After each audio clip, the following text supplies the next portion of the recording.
Tous nos cœurs brûlent de cette espérance du retour de notre Sauveur. Différents faits divers nous interpellent et nous incitent à la réflexion. Ils annoncent un événement imminent et d'une grande importance. Mais comment l'analyser? En écoutant Jean-Claude qui, à la lumière de la Bible, t'accompagnera et te permettra d'être prête, d'être prêt pour le retour de Jésus. Note que les éditions spéciales sont disponibles sur YouTube. Quelle est la réponse 2? Le 2, c'est le chiffre. Je te salue fraternellement en Jésus-Christ, le Sauveur du monde.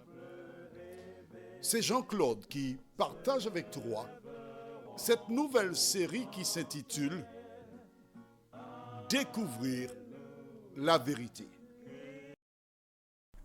C'est avec un immense bonheur que Marco et moi te retrouvons aujourd'hui afin de continuer cette série « Découvrir la vérité ».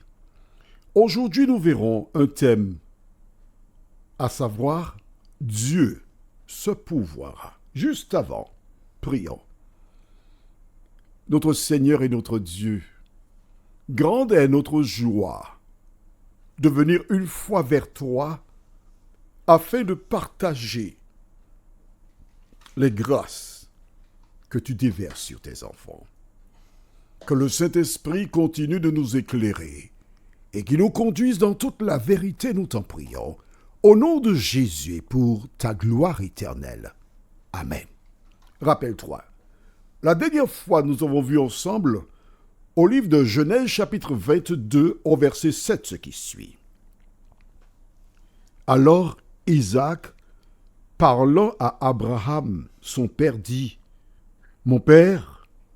Et il répondit « Me voici, mon fils. » Isaac reprit « Voici le feu et le bois.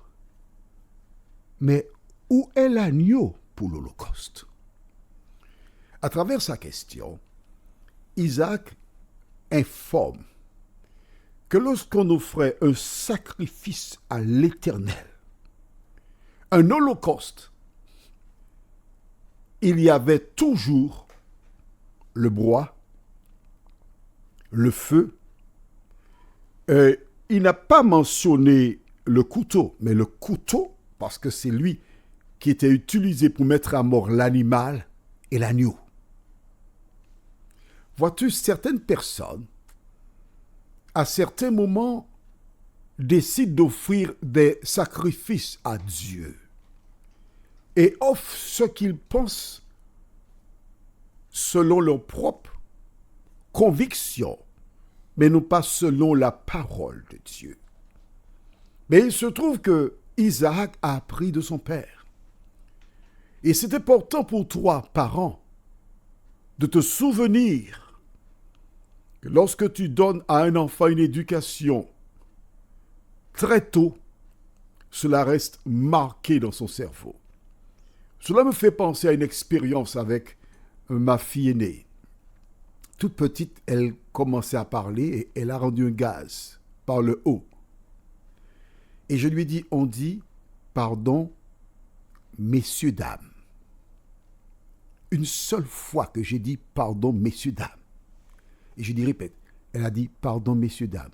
Et j'ai réalisé que j'ai commis une erreur. Parce que souvent des gens disent pardon, messieurs, dames, mais c'est du créole. L'autre devrait dire pardon, mesdames et messieurs. Et quand j'ai réalisé mon erreur, je lui ai dit tout de suite, non chérie, on dit pardon, mesdames et messieurs. Répète, pardon, mesdames et messieurs. Encore, pardon mesdames et messieurs, pardon mesdames et messieurs. Au moins 5 fois, je dis répète. Alors je dis maintenant, quand on rend gaz, qu'est-ce qu'on dit? Elle m'a regardé dans les yeux, elle m'a dit, pardon messieurs, dames, mesdames et messieurs. Je dis non chérie, c'est juste mesdames et messieurs. Elle l'a entendu une seule fois. Son cerveau l'a enregistré. Et c'était là. J'ai dû travailler longtemps pour enlever de ce petit cerveau mon erreur. Mais Isaac, lui, ne s'est pas trompé. Il dit à son père, papa, mais voici le bois, le feu. Mais où est l'agneau?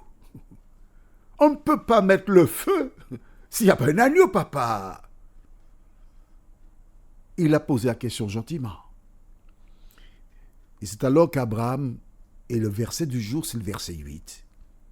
Abraham répondit, mon fils, Dieu se pourvoira lui-même de l'agneau pour l'holocauste.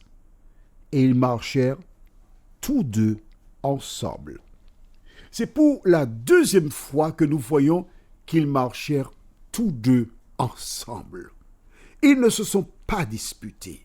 Ils ne se sont pas querellés. Isaac s'est contenté de la réponse de son père. Il n'a jamais dit, mais papa, écoute, attends, sois raisonnable. Mais je connais les holocaustes, papa. Il y a toujours un animal. Mais il n'y a pas d'animal aujourd'hui. Et tu me dis que Dieu se pourvoira? Mais non, papa. Mais non. Est-ce que tu as prévu un animal? Où est l'animal? Est-ce que Dieu t'a dit qu'il va mettre un animal quelque part pour toi? Isaac ne posa pas de questions à son père. Que dois-tu déduire de cela? Lorsque Dieu te parle, il a dit quelque chose. Ne remets pas en doute la parole de l'Éternel. Et Abraham n'est pas l'Éternel, on s'entend? C'est le père d'Isaac. Abraham lui dit tout simplement, Dieu se pourvoira. Et la réponse suffit. Quand tu rencontres un problème quelconque, que fais-tu? Tu vas appeler, si tu es dans une communauté, des anciens, des pasteurs, pour dire j'ai un problème, venez prier pour moi. C'est ce que tu fais?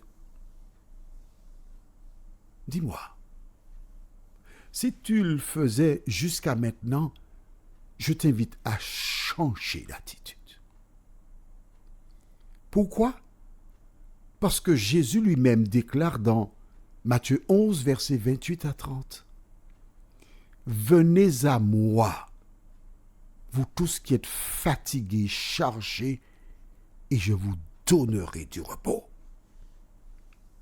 Une fois que tu as été à l'Éternel, tu as déposé ton fardeau à ses pieds. Tu n'as plus de fardeau. C'est une affaire réglée. C'est le problème de Dieu qui s'en occupera en son temps. Toi, continue de vivre pour sa gloire et son honneur. Toi et moi, nous savons que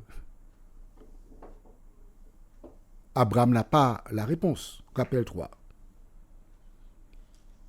Lisons donc au même chapitre 22 pour te rafraîchir la mémoire. À partir du verset 1er. Après ces choses, Dieu mit Abraham à l'épreuve et lui dit, Abraham, et il répondit, me voici. Dieu dit, prends ton fils, ton unique, celui que tu aimes, Isaac, va-t'en au pays de Morija et là offre-le en holocauste sur l'une des montagnes que je te dirai. Abraham sait fort bien que c'est Isaac qu'il doit offrir un holocauste. Il le sait. Note bien qu'il ne dit pas à Isaac, quand ce dernier lui pose la question, mais où est l'agneau? Il pouvait dire, écoute mon fils, la nuit dernière, Dieu vint à moi et il me dit de t'offrir un sacrifice. Quand je lis ce passage, je reste toujours émerveillé. Parce que si mon père me disait « Dieu m'a dit de t'offrir un sacré », il n'a pas eu le temps de dire ce que la poussière de mes pieds aurait certainement recouvert son visage. Alors probablement Abraham, ne voulant pas inquiéter Isaac, ne lui donne pas la réponse. Il lui dit « Dieu se pourvoira ». Il ne sait pas ce que Dieu fera, mais il sait que Dieu fera quelque chose.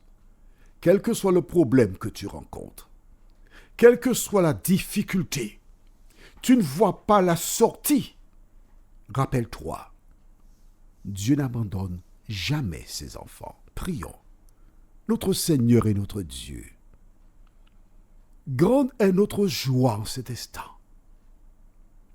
Cet homme Abraham qui a reçu un ordre, qui obéit à ce dernier, qui avance tranquillement, à aucun moment il y a la peur, l'inquiétude, la tristesse sur son visage.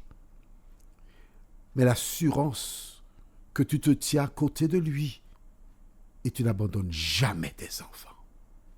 Seigneur, d'aide-nous aider au milieu des épreuves, à garder nos yeux sur Jésus, à ne pas nous inquiéter, à croire que tu pourvois à tous nos besoins, nous t'en prions, au nom de Jésus, notre seul Sauveur, et pour ta gloire éternelle.